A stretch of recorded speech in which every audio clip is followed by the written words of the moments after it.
It's coming up to 6 years since I started keeping a comic diary, and this is the result. Got 8 volumes of memories here, all in A4 cartridge paper sketchbooks, and I thought now might be a good time to have a look through some of them, tell you a little bit about the process of keeping a diary and why I'm so committed to it now after all this time. So why did I start? Well, I think the origins of it go back a very long way, because when I was a teenager I used to make these little comic books, mostly for my sister, well, all for my sister actually. So that was the beginning of me enjoying drawing comics. This one is called Agreeable Occupations and Pleasant Diversions. Couldn't spell diversions. Lots of activities in there. I've always wanted to do an activity book. I think this was the start of that too.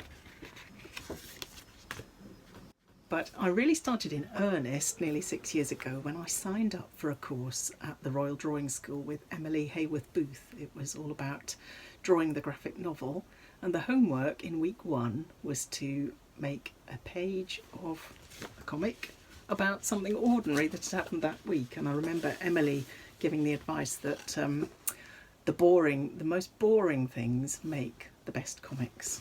So I'm going to show you the first one I ever did.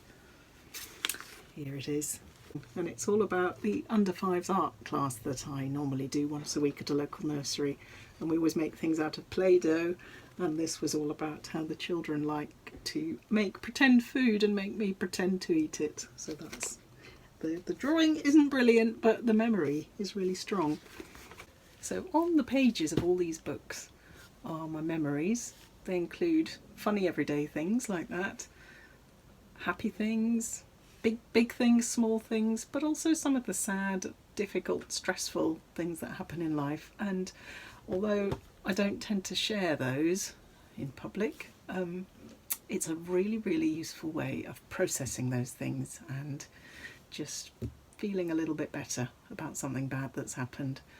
When I look back through all of them, I can see all sorts of story arcs in my own life, which is really fascinating. I can see first meetings with people who later became really good friends. I can see the beginnings of ideas for some of my stories.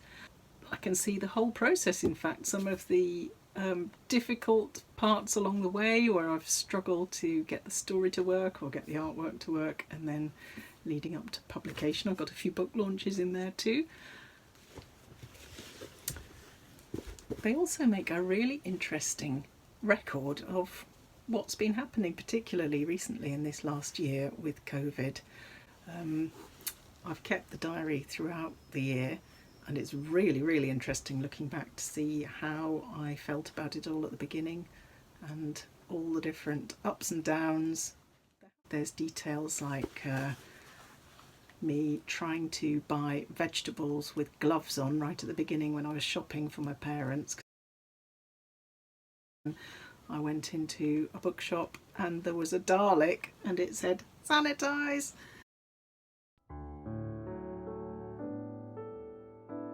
This is an example of Hourly Comics Day from a couple of years ago.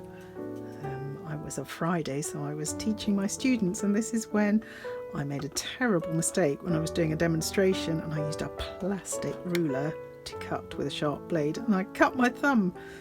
And then later on I watched the film Moonstruck, which involved a bread slicer accident. That was a bit of a strange coincidence.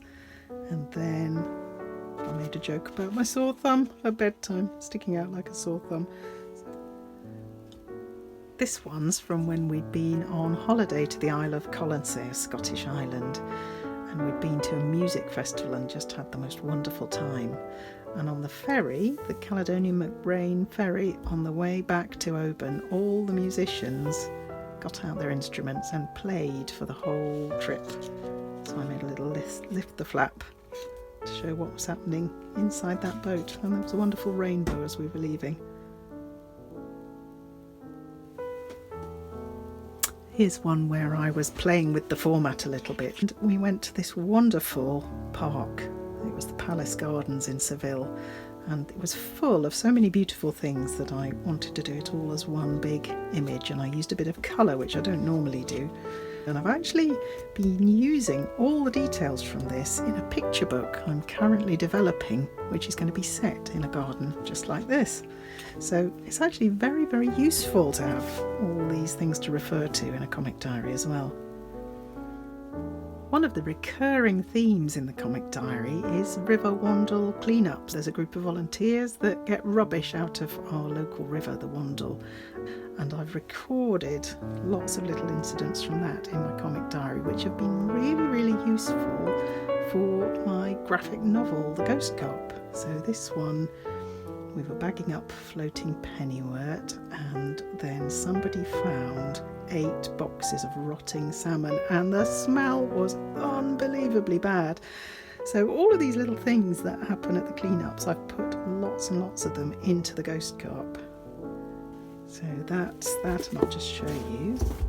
This is the Ghost Carp. So all the way around. Part 1, Part 2, there's 2 more parts still to go, and a lot of the inspiration for this has come from real life at the Wandle cleanups that's been recorded in my diary.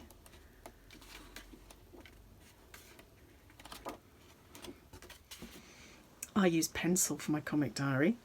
This is my favourite pencil, which I've used for the whole 6 years. I've just used this one pencil, which has a very handy rubber on the end that you can replace. And then I tend to put a little very light inky wash in certain places, and occasionally a little bit of wax crayon as well. I hope you've enjoyed that little glimpse into my diaries, and I hope it's inspired you to maybe start one of your own.